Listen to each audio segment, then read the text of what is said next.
Amira has been a frequent attendee of the program for some years back, and we thank her for coming in person. Amira, she is a member of the Sudanese Women Union in the United Kingdom as well as Ireland. She is a researcher on conflict resolutions, peace building, gender, and forced migration, and of course, humanitarian intervention and diaspora communities, particularly Sudanese. She's working on Africa, primarily East and South Africa, the Middle East, and the UK. She is a founding member of the Gender Center for Research and Training in Sudan, and she has published a number of articles, including Sudanese Women in Civil Society, Women in the Arab Civil Society, and Beyond the Pan-Africanist Agenda, Sudanese Women Movement, Achievement and Challenges. And today she is going to talk to us on her role into peace organization, and particularly now in the present circumstances of Sudan, with mass media beginning to get interested in the Sudan and the problem of Sudan at the moment. I think women in particular are facing a lot of difficulties because they have to cope not only living in exile or within the Sudan displaced, but they have to look after the children of the household. So they have a lot of problem, not only in the past, but much more increasingly nowadays because of displacement. And also, I remember noticing, I wrote about it in first time, the role of women in politics. In 1968 election, where population statistic women number is higher than men, and political scientists, international, they never really paid that attention to this. They always talk about parties. So we talk about people. And really, women vote is so vital to each candidate in Sudan, even now they do, but tend to be, ignored for this particular role. I'm sure you're going to talk about this, hopefully. So anyhow, these issues, women in displacement at the moment as well, women in politics. So Amira, thank you very much for your contribution. Good morning, and thank you, Ahmed, and thank you to the team at Sudan South Sudan program who are involved in organizing this brilliant session. My presentation is going to be on Sudanese women activists during the revolution and the war. I hoped just to focus on the revolution, but unfortunately, Sudan is at war, and I have to talk about their activists during the war. I will be speaking on behalf of Sudanese Women's Union in the UK and Ireland. I'm going to start with historical activism generally, and then motives, diverse activism, challenges and barriers, plans and tactics, the war as a counter-revolution, impacts of war, and activism during the war as well. To talk about motives, just let me talk a bit about some kind of theories which explain why people be part of a revolution or a social movement. They said there have to be some kind of reasons or motives. People can't just go and be part of a revolution. There have to be some reasons. And some theories said, apart from the reason, there should be some kind of resources, because without resources, like, for example, networking, human resources, money, the social movement won't grow and become a social movement. For women in Sudan, there are some kind of common motives for everybody, for people in rural, urban areas. Those are the common ones. Deterioration of the economy during that time, everybody knows that. Poverty everywhere. Price rise of essential items, including bread, lack of human rights, as well as poor health and education services. These were the more motives But there are also some kind of gender-specific motives targeting of women activists. Women, young and old, could be targeted by a police officer, security officer, or whatever. Even when they are just walking on the street or going to university or going to their work, they could be stopped by a police officer and harassed because maybe they don't like the way they dress, the way they talk, the way they put makeup, the way they walk, that kind of things, that kind of harassment, it was widespread during the organized regime. Women were oppressed. Humiliation and abuse by the police and intelligence officer I just mentioned. Also, laws that discriminated against women, including Personal Status Law and Public Order Act. And someone, of course, to be emancipated and liberated, that is the reason or motives, and exploitation of religion. The Islamic regime exploited the religion. They used to become with some kind of fatwa that would fit with their own objectives. And these fatwas always against women emancipation, against women's human rights, against equality. They don't talk about the good things in religion, which gives women their rights. They talk about things which fit with their own programs.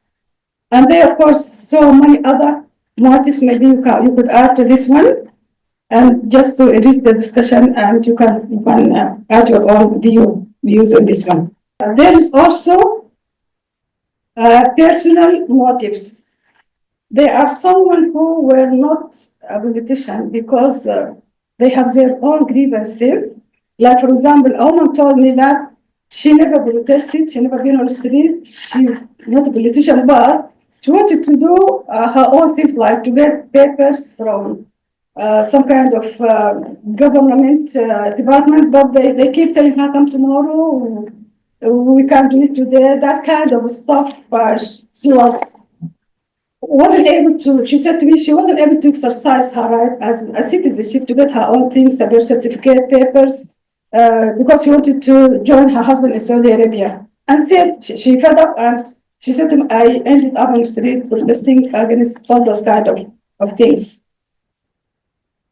This is the personal motives I just mentioned. She said, I'm not a politician nor an activist. I am a normal citizen who was trying to use services that meant to help us. These included getting some important documents for a personal matter. I had to go from one government department to another. This took ages and I ended up with nothing. So that is a motive for her. I should become like part of the social movement. And during the revolution, women showed diverse activism. And just I want to say, women have been active in social movement in Sudan even before independence. They participated in the independence movement. They were part of the independence movement. Women from all areas of Sudan participated in that. They also participated in October Revolution, 1964. As Ahmed just mentioned, they were also part of the Revolutionary Act during Al-Intifada, or the uprising in 1985, as well as the December Revolution 2018-2019. But their participation in the December Revolution was unique, and I just mentioned the motives. I'm going to move to talk about the diverse activism. Sudanese women, as we know, were at the forefront of the revolution. Their activism involved organizing and leading street protests. We have seen that in the media. Digital and social activism. And this type of activism, mainly, it was practiced by young female activists, and of course, boys as well. But young activists, they were able to master this type of activism. Unlike all the women of the 70s, 80s, they can't do that. They were involved in different type of activism, like providing shelters for the protesters, giving food, water, that kind of stuff, having them. There's also artistic and cultural activism, including films, poetry, music, photography, creative moments as well.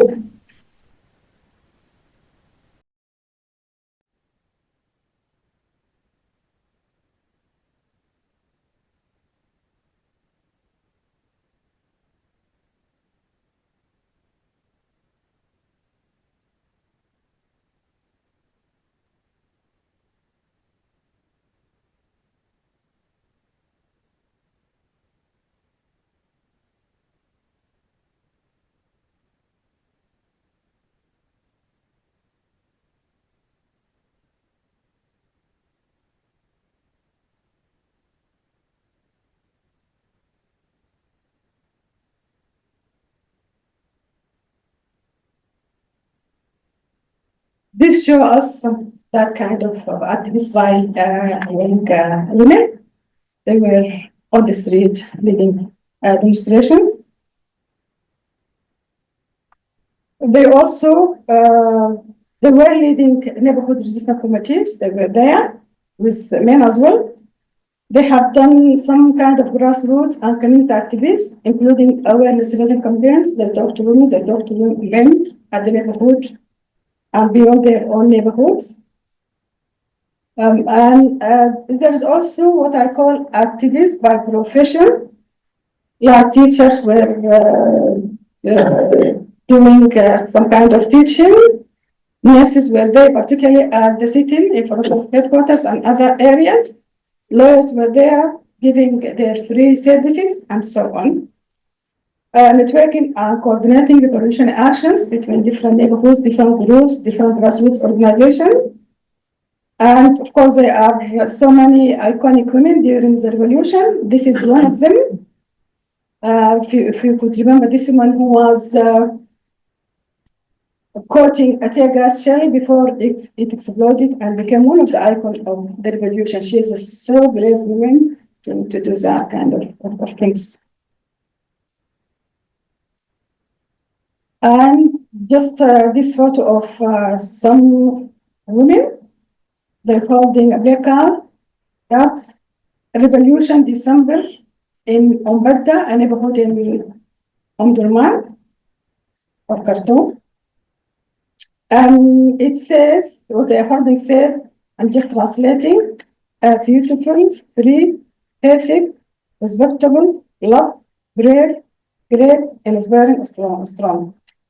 We had a debate about beautiful. What does that mean? And that, to put in a context, that doesn't mean, the physical appearance or the way she put makeup or that kind of stuff. No, she's beautiful because she's doing all those kind of activities that make her or them very beautiful.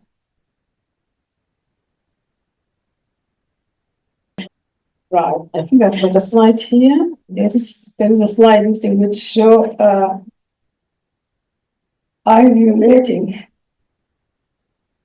It's a common during social occasions, including weddings, graduations. And now it has become, it has got a revolution phase. It has become a revolutionary act. It used to declare the beginning of street demonstrations, to give energy to the demonstrators, to add more energy and theatres, to encourage more men to join the street demonstration. I had a video here, but I can't see it now, it disappeared. So to conclude this, women have shown great courage. They were doing everything to make the revolution visible, to continue the revolution act up to now. But of course, there are some kind of challenges and barriers. Common challenges including safety, gunshot, arrest, inhuman treatment, harassment, and violence, as well as gender-based violence, including rape in front of the military headquarters, balancing household and family duties. That's a challenge. It's very difficult for women to be on the street from the morning till evening, and then to come back home to do her household activities, cleaning, taking care of children, because that kind of stuff. It's challenging. It's not easy. It's difficult. Also, social norms which restricts girls' mobility. Well, women have shown great activism, but still there are some kind of social norms. We can't just ignore them. They are there. And some families may allow their daughters, yeah, you can go to the demonstration, you can, chant, that kind of thing, but don't sleep over, come back home. That kind of things. Some girls were not able to, do their full potential and to be part of the revolution because of the social norms. And there are so many things happening within the family because of women being part of the social movement. And also there are financial difficulties. Everything needs money, needs finance. Despite that, women have their own plans and tactics.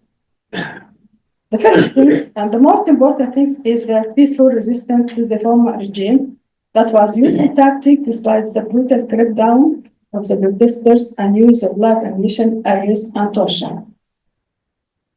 Also, following the demonstration as planned by Sudanese Professional Association, that was very important. And wrote blockades and gun mortars, they participated in that. Retreat and run into the opposite direction when a gunshot is fired. And coordination with the resistance committees at different neighborhoods, notably when demonstration was at their neighborhoods, that kind of coordination. Unfortunately, the war broke down and everything was, turned upside down, things changed. And war as a counter-revolution has led to the worst humanitarian crisis, the worst largest hunger crisis, the worst largest internal displacement. Deaths, some statistics said 15,000, others said 40,000. Another statistic put it at 150,000, and I believe in 150,000. It's very difficult to count the number of the dead. Who's counting them, and what kind of mechanism is used to count the dead? We don't know, because some people, they died at their home, and people got to know about them after a week or almost or whatever. So the number is high, and as we speak now, people are dying in Sudan because of the war. And both warring parties violating the laws of war, which is very sad. And I'm just going to tell you this. I was in Vienna for a conference, and I met someone who fled Ukraine, who was there with his family in Ukraine. They lived in a border city between Ukraine and Russia, a peaceful city. All of a sudden, next day in the morning, the war was there at their doorsteps, killing and bombardment, war.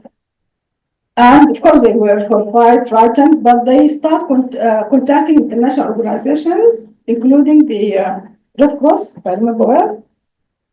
And the international community, including the Red Cross, they were managed to evacuate them while the war was going on. They arranged their evacuation and told them, okay, this day between this hour to this hour, there are going to be safe passages, and you will be evacuated. And that is happened. He said, yes, they arranged that. And when we left our home, we found the war there, the war stopped. The tanks and soldiers were there. Just like this, everything stopped, the war stopped, till we left the area. After we left, the war started again. I mentioned these things, for two things. First, it is possible to evacuate people while the war is on. Number two, this is not happening in Sudan. Number two, international organization has a capacity to evacuate people while the war is going on. This is not happening in Sudan. Why? Maybe you can help me to find the answer. Starvation is used as a weapon of war. Civilians have been targeted on the basis of their ethnicity. And ethnic targeting plays a disruptive role in the dynamics of the war. Here, I'm going to just talk about gender-based violence because it's widespread, including rape, has been used, as I just mentioned, against women, girls, as well as men and boys. It used to, of course, as we know, it used to silence women to humiliate them as their communities. Not only women, the whole community, the whole neighborhoods can be humiliated because of that. It is a weapon in war, particularly in the Sudan. It's not new. It's been used during the war in South Sudan, in Darfur. Now it's been used. Justice wasn't done, but it keeps coming every time. The same trend, the same pattern. This is a very horrible statement by UNICEF. They say children and infants are sexually assaulted.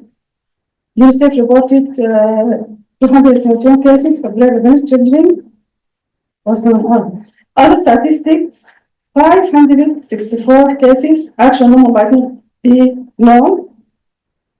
It can be high because of many factors. Again, statistics. And some women, because they just want to talk about it, they will keep quiet. Then they say, okay, what is the point? It already happened. I'm not going to get help. Where help? How can I get help?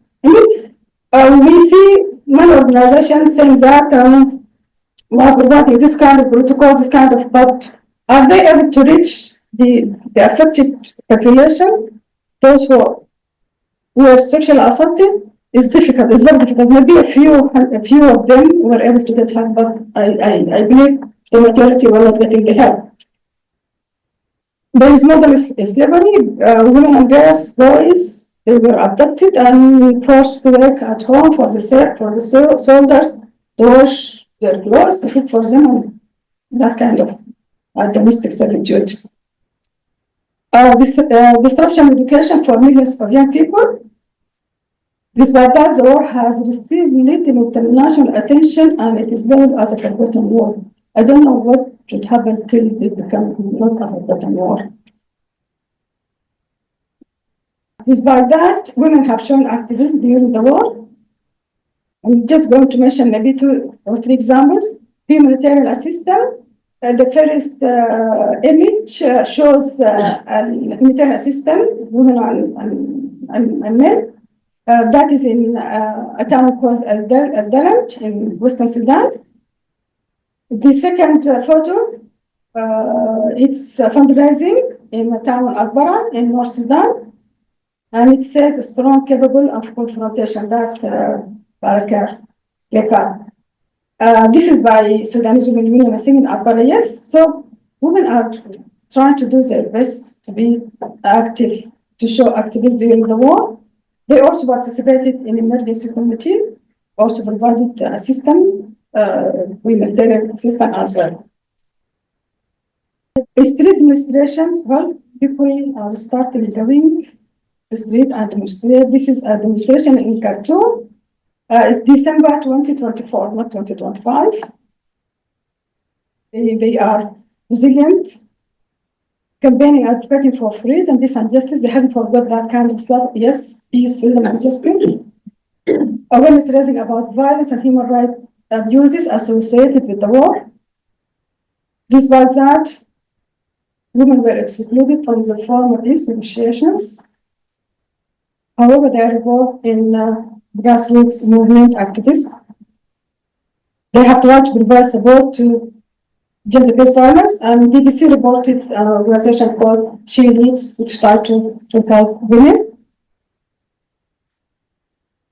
Sudanese women in the diaspora, they have also shown great activism. This is a demonstration in London last month. Conclusion, immediate ceasefire, humanitarian aid and protection, justice, and the momentum for revolution continues. Thank you. Thank you very much indeed, Amira, for really expanding on the role of women in the present circumstances. If I may just use the prerogative of the chair, I find it rather difficult to envisage that women in the Sudan as a whole will go on board with you, because there is no connection between women in the cities, in the capital, and the Kababish woman, or the Nagla woman, or the Bija women, or the Aween women in the countryside. There is disjointing at the moment, say how you are going to incorporate this. The women in the towns and cities, they think I got BA, I got MA, I got PhD. Women in the countryside do not understand. This is a wrong assumption by the educated people. Women in the countryside, they are coping with their circumstances. They know what they want, but they are not consulted. It's always in the capital, And that's where really the movement of women, you could say, is very much controlled and managed by women who regard themselves as better educated, have better understanding, and women in the countryside. That's a major problem. How are you going to inculcate, what a program you have to enlighten women in the countryside and not to look at them as being uneducated? Educated is not only a degree, it's mind, understanding, and knowledge. So I leave it to you, Amir. Yeah, okay, thank you.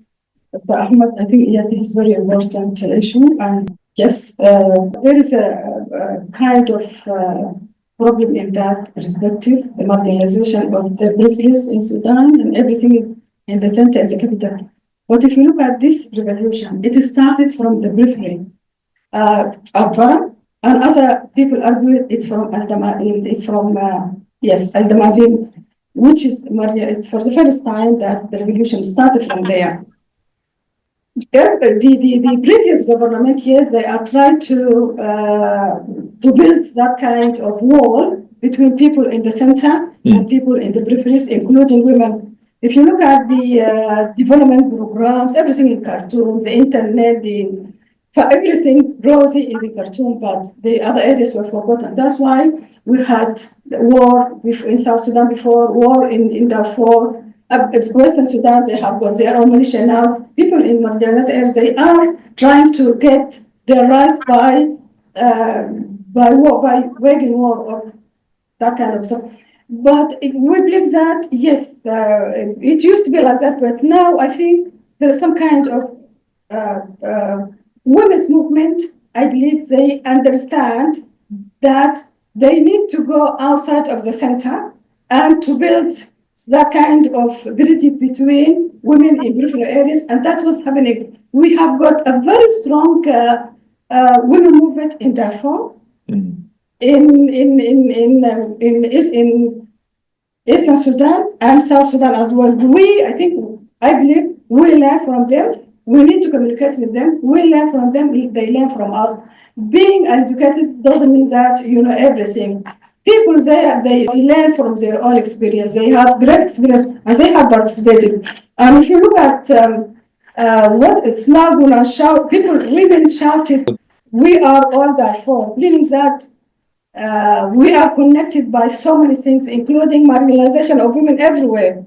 But yes, education is better in the center than in peripheral areas. Those are things that we need to address when we talk about everything in Sudan, including women's rights, including development, including peace. We need them to be part of the peace. Yes, there is still that kind of division, but we are working very hard, particularly with different women organizations, including Sudanese women, to reduce that kind of gap and to work together for sustainable Sudan, for equality and equity for everybody.